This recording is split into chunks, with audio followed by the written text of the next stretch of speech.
სხვა შორის არ მეგონა, რომ სანქციებზე სიმართლეს ასე მალე და ასე ხმამაღლა გავიგებდით. ცოტა ხნის წინ აი ამ კაცმა, კახიშვილმა, ქართული ოცნების როგორც ჩვენს ჭკვიანმა წარმომადგენელმა ესეთ რაღაცა გვითხრა.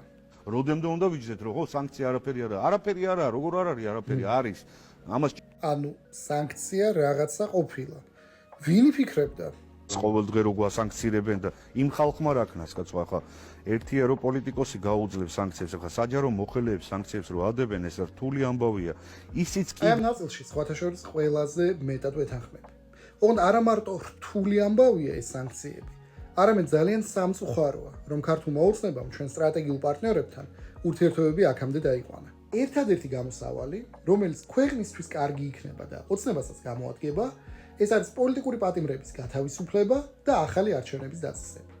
ამ შემთხვევაში მოგვარდება სანქციებიც, პროტესტიც და ყველაფერი.